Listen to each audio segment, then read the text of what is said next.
So are you ready to be enchanted?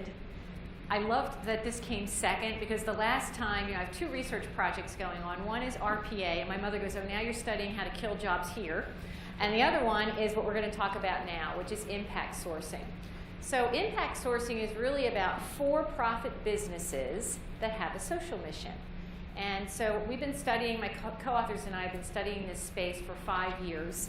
And each one of these impact sourcers tends to focus on a different marginalized population that they uplift by training and employing them in either ITO or BPO. And I feel really personally connected and excited to be here today because I know both of these gentlemen's companies now rather well. So Shane I actually met in 2010. I was supposed to be going over to London, and I got grounded because of the ash cloud. Could you believe that's been 5 years already? And so I had a babysitter, so like the last thing I was doing was going home. So I said, well, what can I do? Oh, there's this Gateway to Innovation conference, so I decided to go, and Shane was speaking about uplifting rural America through his new business model. And I had next to me the CIO of Centene, and I had over here the head of vendor management for Express Scripts. So we're all sitting here, have you heard of this? Have you heard of this? No. Both of them ended up becoming Shane's customers. So I want to make that point because even though we're going to talk about the things that feel good about a social mission, clients don't come to them because of their social mission. It's not in their business case or spreadsheets. It's just the bonus after they've signed a real business deal that they feel good, that they can brag about your social missions. Okay, so a bit about Steve. Where's Eric Simonson? I know he's in here somewhere. Okay, there's Eric. So Eric and I debrief about every 6 months because Eric studies this space as well. And 6 months ago he said, have you heard of a new company called Liberty Source? And no, I haven't heard about them. So I got online and I went and visited his delivery center as well. He has a different target population of the people he helps, and they're each here to tell their stories. And since we're small, both Shane and Steve thought that after they tell their stories a little bit, that we hope that you really participate in asking and getting involved in what you'd like to know more about. So I'm going to get out of the way and let Steve come up. Great. Does this work? Is this on? Okay, great. Well, thanks, guys. Thank you, Mary. Thanks for hearing our story. Prior to making the journey to go into impact sourcing, I've worked at CIO at CSC. I ran a $1 billion outsourcing practice at CSC as well. The Hackett Group, KPMG. So I've been in and around outsourcing for many, many years, and it came to a chapter in my life where I wanted to kind of bridge the concept of treating people well and giving opportunities to folks, because that's really at the end of the day, you really think about your resume when you go to bed. You think about the people whose life you've changed. And so I'm at a chapter now that I'm really excited about, and so we created a business around outsourcing, so onshoring back here in the U.S., focused on providing opportunities for military spouses and vets. And so I'll tell you a little bit about that journey. We're in our infancy. We're about a year old, so we're coming up on a year. So it feels like 5 years, but it's a neat journey. Before we leave this page, I just want to tell you the significance of this. This is Fort Monroe, which is in near Virginia Beach in Virginia. It's a decommissioned Army base. It was built in 1819 and decommissioned in 2011. It has an interesting history that kind of fits in with why we've chosen there to be our headquarters. In the midst of the Civil War, it was the southernmost point of the Union, so Lincoln was there. And then I think it was there's a famous date, May 27th, 1861, 3 slaves knocked on the door at like 2 o'clock in the morning, asking for freedom. And Benjamin Butler, General Benjamin Butler at the time, asked him a series of questions, and deemed that he was a lawyer by trade, and deemed them contraband, which is a very significant citing at that point in time because they were against the U.S. at that point in time. He retained them as contraband. The slave owners came in the next day asking for their slaves back, and he was able to retain them, and they migrated up north. That became known as, so Fort Monroe became known as Freedom's Fortress. So it was a destination for thousands of slaves during that period of time to gain freedom through that period. So we think that that gateway to opportunity is something Liberty Source is providing and intends to provide to more and more veterans and spouses over the coming years. So that's where we're located. And the flicker is right here, yes. All right. So quickly, we were established in 2014. A few of the other speakers have talked about governors welcoming them into different geographies. Well, we had Governor McAuliffe welcomed us in as well. We're located in a spot where it's a consolidation zone for military. There's 5 military bases there. The largest naval base in the world is in Norfolk, Virginia. So there's no shortage of retirees and spouses. So we provide BPO services right now. We do HR, finance, and some industry-specific stuff right now, industry-specific to the media right now. But in essence, we're starting with HR and finance BPO work. Our differentiators right now are comparably priced to India. Their first body of work, which I'll talk a little bit more in the future slides, came from India. So it was like the toughest pricing bar. So we really kind of gained our experience off a really tough contract. The client wanted it to be the same price coming back over here, and we made it work. I think the other thing we're so comparably priced. We embrace innovation. So we created this new company with cloud, infrastructure cloud. So we have no servers. Everything is secure cloud. All of our employees have laptops. It's all wireless. So we're building this in a situation where that infrastructure, if you've gone to India, which is pretty substantial, we don't really have any of that overhead associated with that. And then flexible business terms. So a lot of the companies we're talking to are experienced outsourcing companies, and they're tired of the black curtain. They're tired of not understanding where the employees came from. Why is there so much attrition? They've got some scar tissue with it, and so we have a very transparent governance model.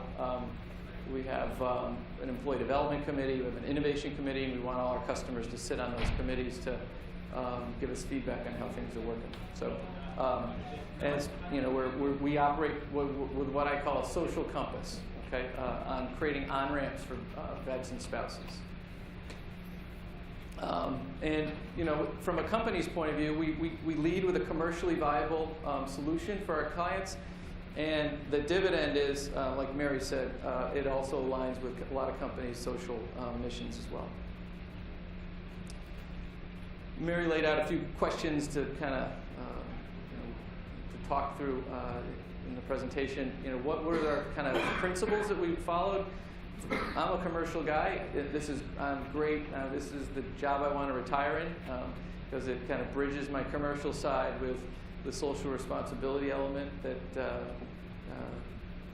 is the air I breathe every day. And so commercially viable. You can't slip too far into the social space because otherwise it could degrade your product you bring to your customers. Provide those opportunities to vets and spouses, and then also structure ourselves that the compass won't change, right? And so we structured ourselves as what's known as a public benefit corporation. So we incorporated in Delaware.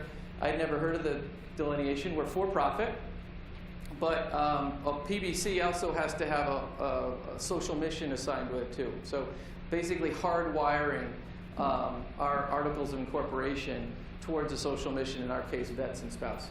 So when I speak to my board on a quarterly basis, I talk about profitability, operational excellence, performance, do customers like us, what's our pipeline, typical commercial things. I also have to bring them a report on human capital. What's our ratio of spouses and vets? Are they growing? What are they getting credentials on? That element as well. So I'm held accountable to both economics and then human capital. So once again, we believe we're bridging this social impact with a commercial demand. We've heard about it a little bit before, and I was part of this frenzy at Hackett Group, either advising customers to offshore or KPMG at times. The herd mentality of going to kind of basically a labor arbitrage moment, hopping around to the low-cost regions around the world, blending it all together as a hybrid model. And then now I think the opportunity, as we're seeing in some of the data from Everest and others, that it's starting to make more sense.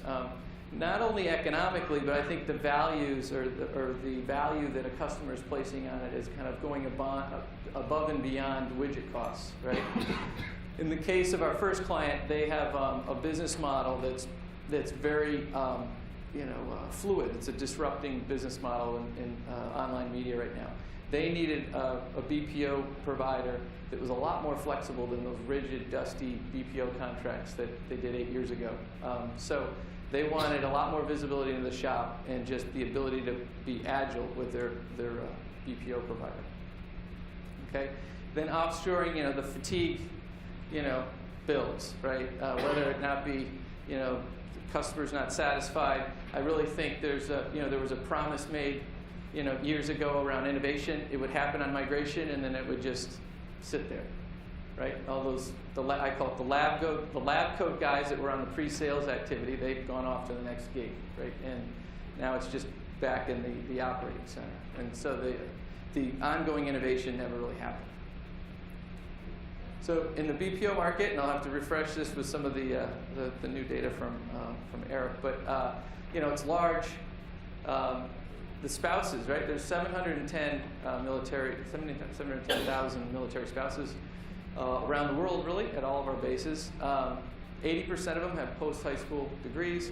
90% of them are underemployed, okay, or not employed. They're actually, I think, 3 times as likely to be unemployed than the average worker in the U.S.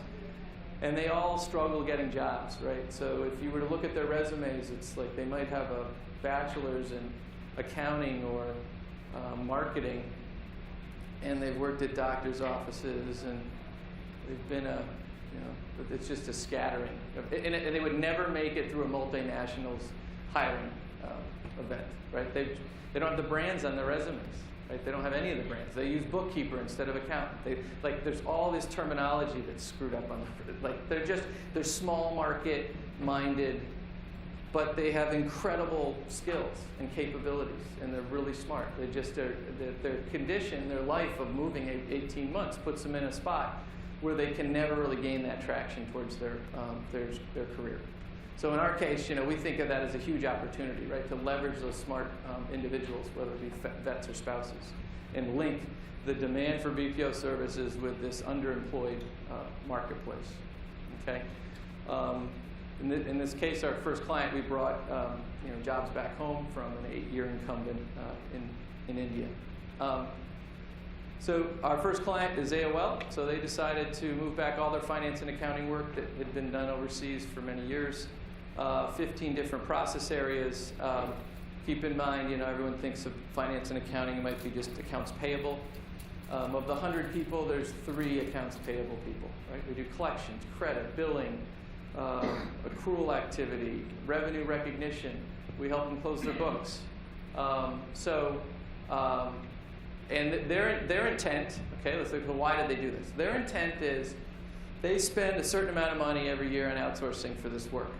And there's 65% of it is transactional, and the rest is maybe high-end accounting work.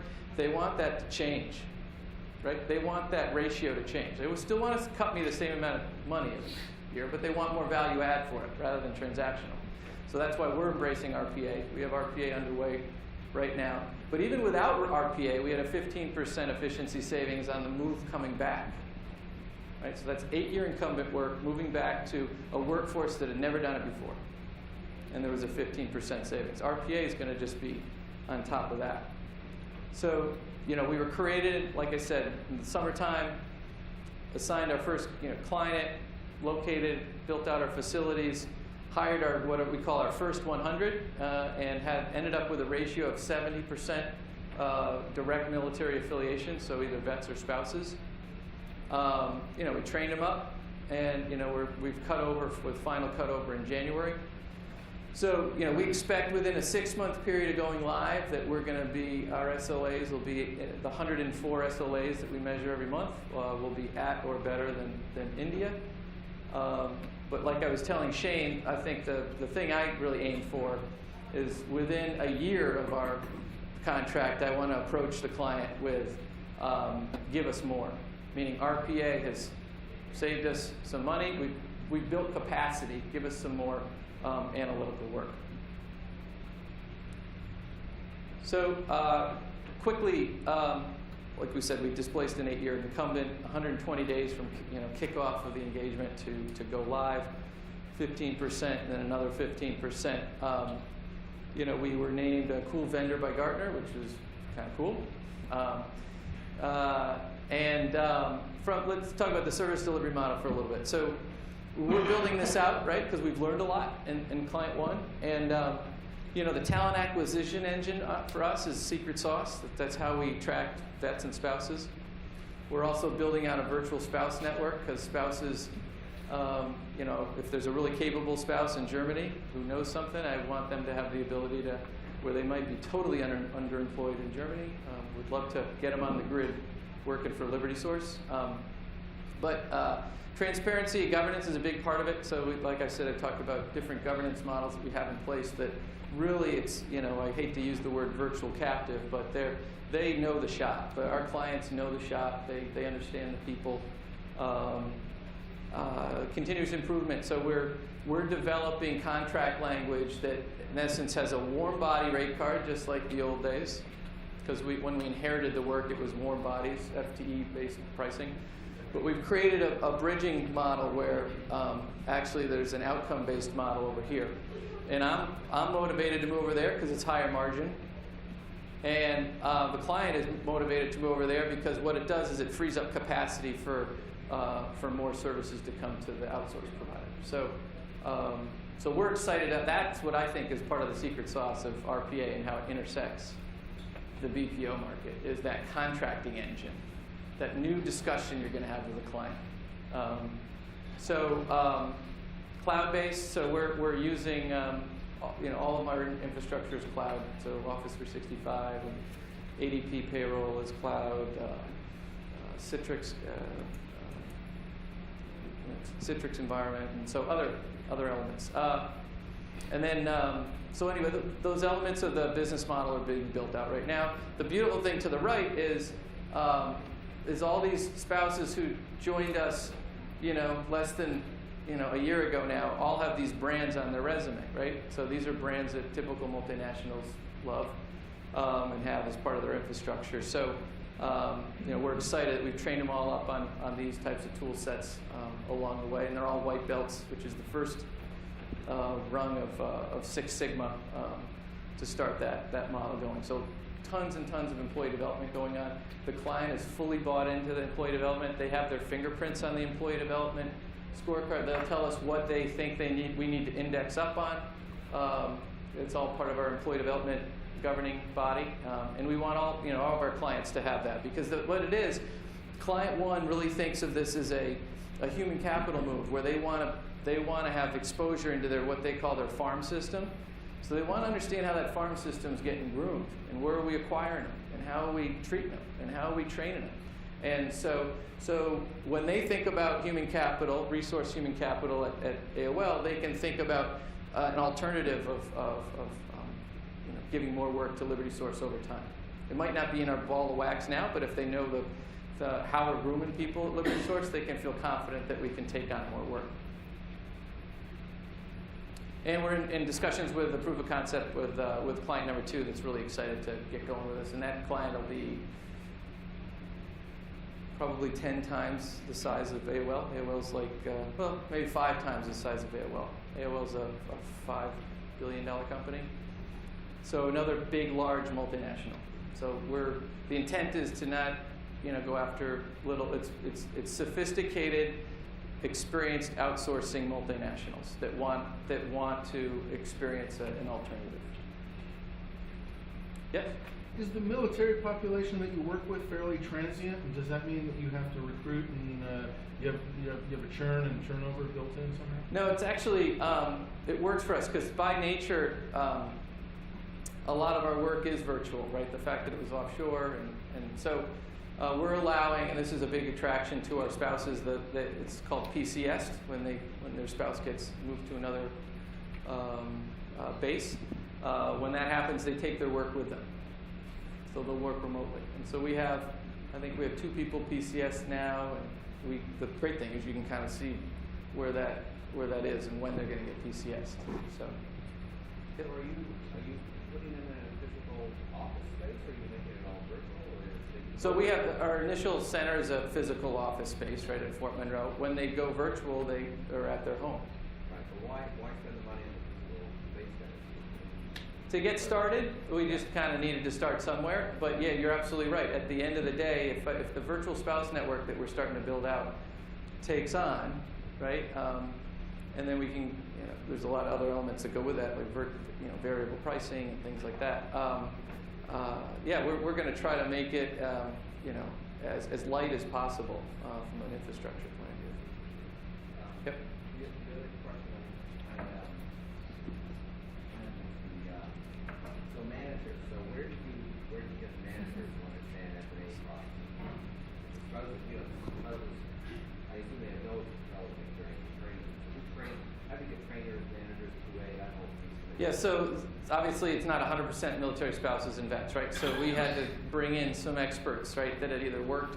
We had and so in the region, we had, I think one of the managers was a spouse, credit collections. Another woman came in from the media industry, which was a big thing for AOL. She came in from the New York Times. So yeah, we definitely seeded the senior leaders in a way that in some cases we had vets and spouses. In some cases it was just core knowledge, right, to start off. But what we're seeing is, okay, that seeding happens, but the horses have already been identified, right? There's already horses in 6 months that we've identified and promoted that are getting it, right? They might not have the scar tissue I have over 20 years of outsourcing, but they're getting it, right?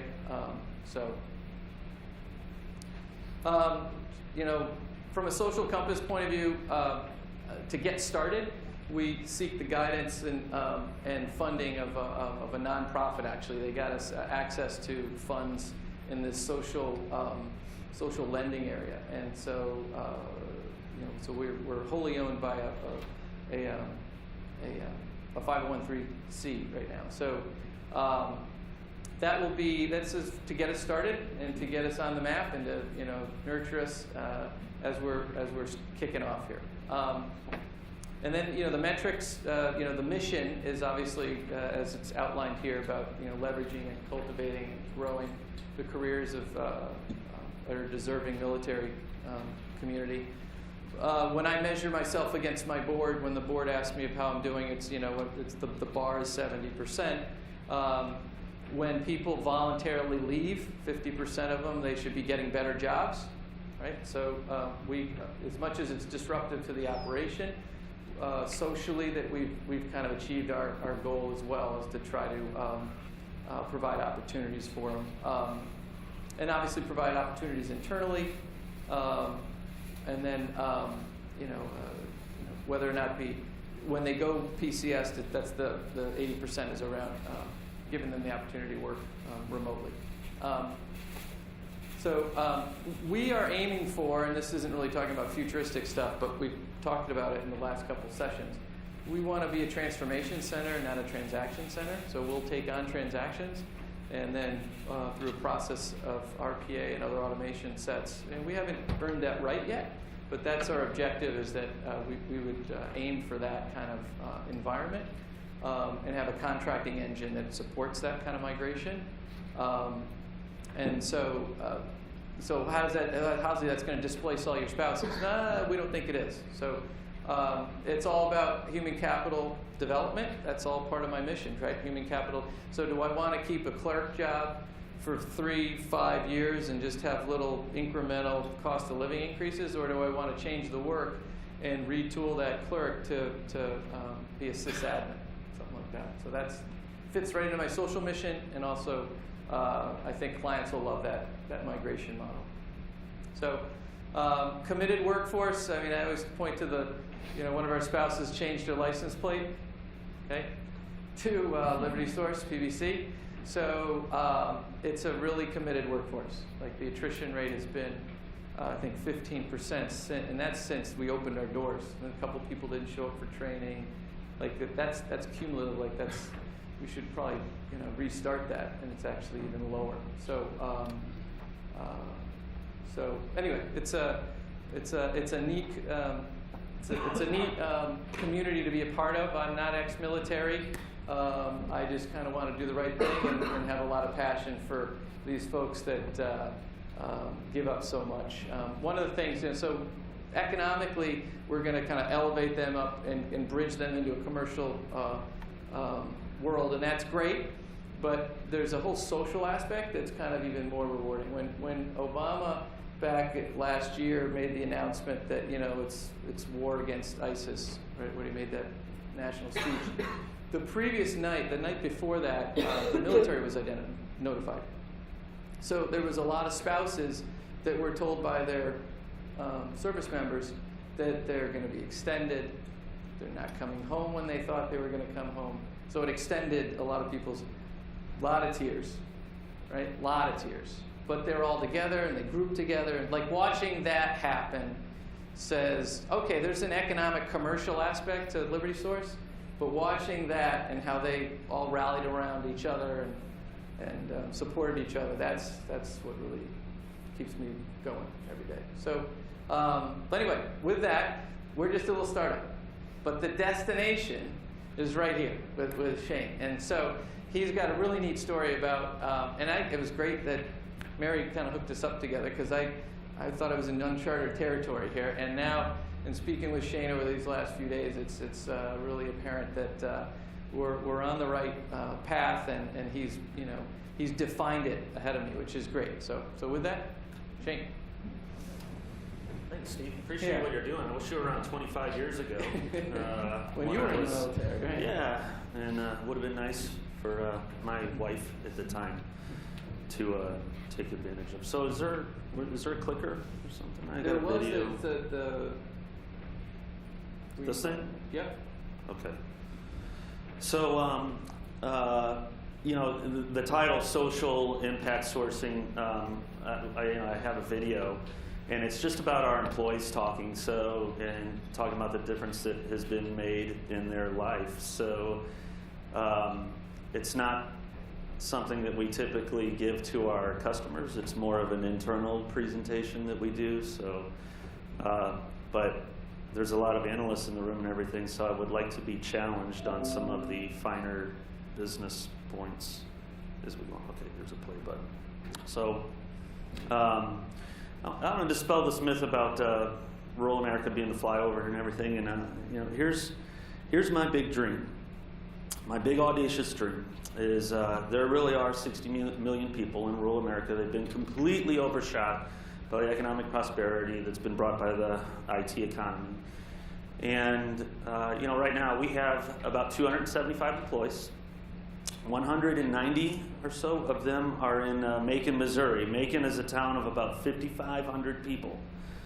And maybe we'll get into, gee, how did you do that? At a certain point, I'll leave a lot of time for Q&A. And we have another delivery center in Glenville, Georgia. Glenville is about an hour west of Savannah. And it also has a population of around 6,000 people. But I didn't learn until after we had already started there that half of them are prisoners. So I was looking for a town that looked just like Macon when we were getting started. And they count prison population in their thing. How do I do this? So, whatever. So the problem that we solved is we figured out how to retool underemployed and dislocated workers and make them IT professionals. So they're doing very complex work. I'll give you some examples. Panera, everybody's been at Panera, so they got this thing going, it's called Panera 2.0. And so if you've been in one lately, hopefully you see these kiosks and you can bypass the line. And all of that is there because they discovered that their kitchen capacity or their production capacity exceeded their front office capacity. So the lines were too long, and there weren't enough seats in the restaurant, and so they wanted to get more people through. And so those are the kinds of things that we did. We do data services for them. So can you imagine the menu management? How complex that would be for a company like Panera. We also do a lot of application remediation, and this is .NET and development and Java development, and for companies like Lake Mason. In fact, in our Georgia office, we have a whole building that's dedicated to them, so it had to be secure. So I can't even get access, and I go when I look in a window and wave to employees. They won't let me in. We also do that for Boeing. Another large client of ours is the Hudson Bay Company. So you've heard of Saks Fifth Avenue and Lord & Taylor. We have, I don't know, 40 people or so doing we do COBOL development. And how did that happen? I'll explain after the video. So some of the things that we do in order to create our workforce, we don't source people from universities. Imagine this: I landed in Macon, Missouri. Population 5,500 people, no money. There was really no such thing as rural outsourcing. I'm going back 10 years, and I had to figure out how to make a living. And I was in IT. I used to run offshore engagements, and that job didn't exist in Macon. So, and I can't farm. I couldn't build anything, so you had to scrap for it. So what we did is I hired like 10 people. And I trained them myself. Actually, Jennifer over here was our first employee. She's like writing curricula, and another guy's teaching it. Like you talk about just-in-time learning, we did it. So a few things we learned all the way. We do these behavioral learning. We'll have a big job fair, and we test for teamwork, initiative, personal responsibility, adaptability, and the willingness to learn. Then we give everybody this thing called a computer programming aptitude battery test. Test for diagramming and reasoning ability. They all have to score higher than I did, which doesn't say much. Then we have these boot camps, and I have a history in I was PJ in the Air Force, and so I know what that's like. And we torture people, make them cry, literally.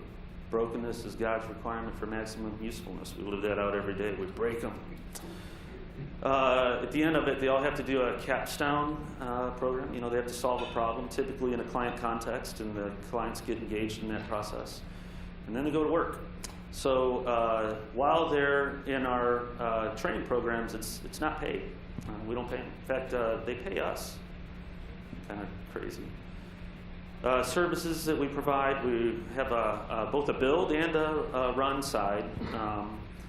The help desk services that we provide, Schneider Trucking is a company, the big orange trucks. They're the world's largest privately held trucking company. And they have like 11,000 of those trucks all over the place. They got this Qualcomm device, and when those things break, they're calling in to us and we support them. They also have about 4,000 corporate employees that we support. That's out of Macon. Another big client is Jones Lang LaSalle. They're about the world's largest property management firm. And that actually started, that was a subcontract from IBM. At the time, it was one of our biggest deals. It's like 7 years. And it was like, well, pretty cool. And now we also go direct with them. And IBM is totally cool with it. They don't mind. So we have big delivery centers in Macon, Missouri. That's where I'm from. I actually live there. We have about 190 people there right now. We've got room for about 300. In Georgia, we have a whole university campus. So it was like Southern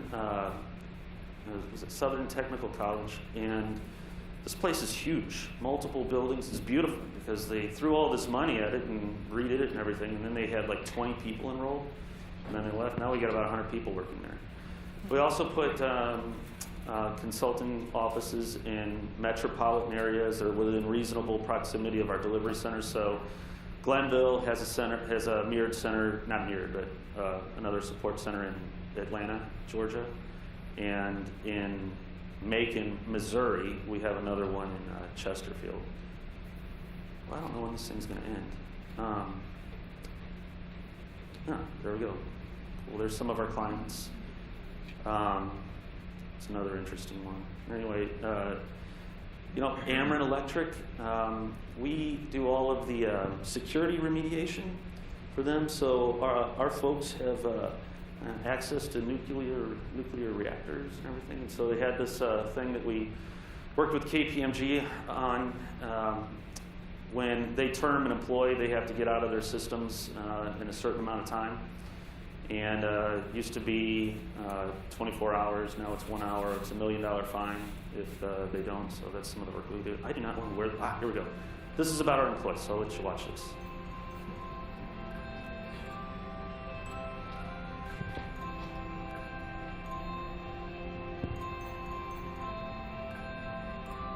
We're the lowest cost provider of IT services in the United States. A lot of people come to us simply because of the cost. But also a lot of companies come to us just because of the diversity of our services among rural outsourcers. Our mission is squarely focused on the development of our employees. I mean, it's our aim to help people see beyond the current situation toward a better way of life, to give them hope and the kind of dignity that comes from having an honorable profession. Before Onshore, I was a single, struggling father, college student, kind of down and out, almost homeless, trying to make ends meet. Before I came to Onshore, I was principal engineer of software at GE Transportation Systems, Global Signaling in Grand Valley, Missouri. Before I came to Onshore, I was unemployed for more than half a year. I had no idea what I was going to do because no one was hiring in Macon County. I came to Onshore because I grew up in Macon, Missouri. This is my hometown. Whenever I graduated from high school, there really were no computer-related jobs in the Macon area. So I had to go to Kansas City to get my engineering degree. I worked in software development for several years. Again, my only option was to remain in the large city. I heard about Onshore, and it basically gave me the opportunity to move myself and my family back to where I grew up, where my family still farms, and to make my hometown better and give people in that area a bigger opportunity than I had. I heard about Onshore from a few people that already worked here. I came in for an interview. I stuck to it.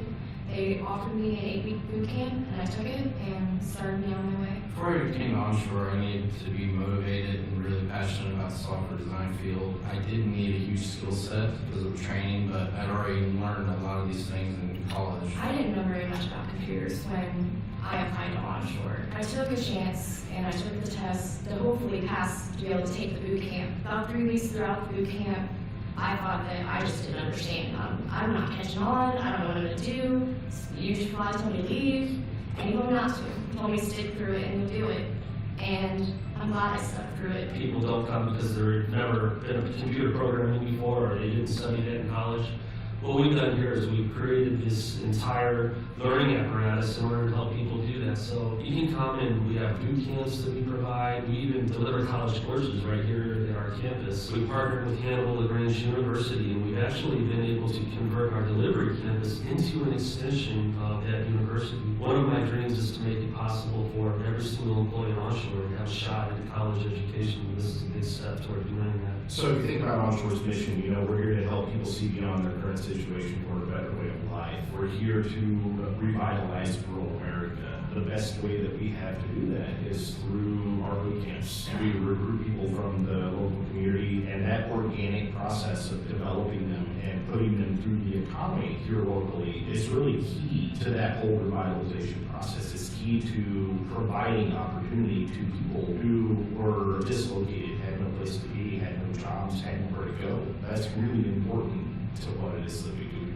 We have barbecues, we have Christmas parties, we have Thanksgiving parties. Every day when I come in, I have a smile on my face and I'm ready to work.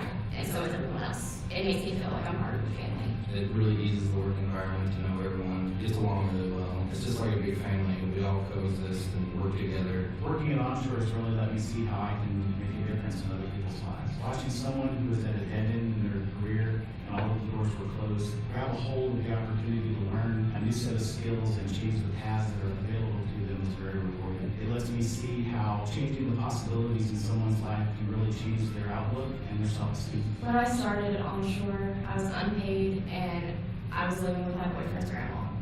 We had been living with her for almost a year, and we really just wanted to be on our own again. After I started getting paid, not even a couple months later, we got our own place. The quality of life I experience now for me and my son is really more than I could ever have dreamed of. I get to do things that I love and provide for him. It's a real win-win for me. We're really looking to hire the best and brightest in this country, and people should really come and move to our offices in Macon or Glenville, Georgia, and live a great rural lifestyle, and more importantly, be a part of helping people see beyond their current situation toward a better way of life and help us move the needle forward for our country. So, any questions? I just want to make one comment. I've been to both of their delivery centers, and so sometimes you see a video and you think, oh, is this marketing hype, right? Oh, they took 1 or 2 people. Shane let me talk to every person, and I did with my colleague, and it was one story after another. And the question I asked was, where did you come from? Why do you have this job? And I left there thinking, this is like a joke, because you start to say a taxidermist, a priest, a cashier, a stop boy walk into a boot camp one day, but that's what it was like with all of them. They had such moving stories. And then when we went to Steve, he let us wander around. He wasn't even there the day we were there. And I came away from that realizing what a wimp I am. I realized that people in the military are very strong, but when you get to meet some of the spouses and you hear their stories of they're essentially single moms most of the time. They have 3 children. One had a child with a disability. She was working full-time at Liberty Source, getting an online MBA, and was the brightest, most optimistic person I ever met in my life. So they're the real deal, and I'm so glad we have the chance to tell the story of the impact. So let's hear your questions and comments. I have 2 questions. Your training program is 8 weeks is what I heard. What you do is you train people to a particular job to be done. So 8 weeks is an example of a .NET development boot camp. We've got a different one that's Java, and I think it's 10 weeks. There's some that are 2 weeks if it's help desk, and oftentimes they're tailored to the particular client environment. Is that just the boot camp, or is that the whole test? The entire duration of That's just the boot camp, and people will go into that work ready. The tricky thing about this is to organize the work is a value-added process. So you have the right person at the right level doing the right job, and you got to get your team configurations right. So, some of them are pyramidal, some of them are a diamond shape, some of them are an inverted pyramid, depending on the complexity of the work that you have to do. Second question I have is, this works best in a small, like yesterday, tier 1 type environment. Where you train this workforce to make, and you had IBM, there would be a good. So here's the thing, we win people from IBM. IBM is around the corner. They're in Columbia, Missouri. It's about an hour drive, definitely within our labor draw area, and we get people from IBM all the time. Yes, the answer is, yeah, you want to be about 2.5 to 3 hours outside of a metropolitan service area, and the key is, like I said, the nut that we really cracked is we don't depend on any external education for getting people work ready. Where we do leverage education partners, and actually we are an extension of Hannibal Burns University, is for continuing education. And just because I always thought it would be cool if I could help people get a college degree, because I don't have one. So. 1 minute, okay. Any other questions or comments? Eric? Yeah, you mentioned on the pyramid how you source people moving up. What's sort of the rate for people from first applicant to people who you're actually able to place? Yeah, let's say that there's 3 levels. You're looking at about 2 years to get to the 2nd level, and 4 or 5 years to get to the 3rd level. Does that answer your question? Actually, you had a pyramid earlier where you did like behavioral. I'm just curious if the people you actually initiate on the process of potentially joining you, what % you tend to use? Oh, it's about 1 to 8 in their interview to hire ratio, in total. And once they're into a boot camp, 2/3 to 3/4 of them will make it through it. One thing that we do is if we're doing a more complex boot camp, then sometimes people who we find are being challenged, we'll put them into a different training program that perhaps is more suited to them. Okay, we have time for one more question. Yes? Yes, I'm curious with the large prison and the building, do you guys have or have plans to partner with the prison for talent development, talent pipeline, either inside the prison or outside the prison, for these prisoners or anything that works there? You know, Mary got me excited about that once, and we just keep growing doing what we're doing, and so I haven't got to that yet, but maybe. We did a case study on prison sourcing, so at lunch I'd be happy to talk to you about that. It's fascinating. Okay, so Juliana, do you have? Okay, I think she's given me the kill, but I can't see because the lights are so bright. So I'm sure both Steve and Shane are happy to answer any other questions or have conversations over lunch with you. So thank you for choosing our session. I hope you feel a little elevated and a little enchanted by their workforce models. Great, thank you.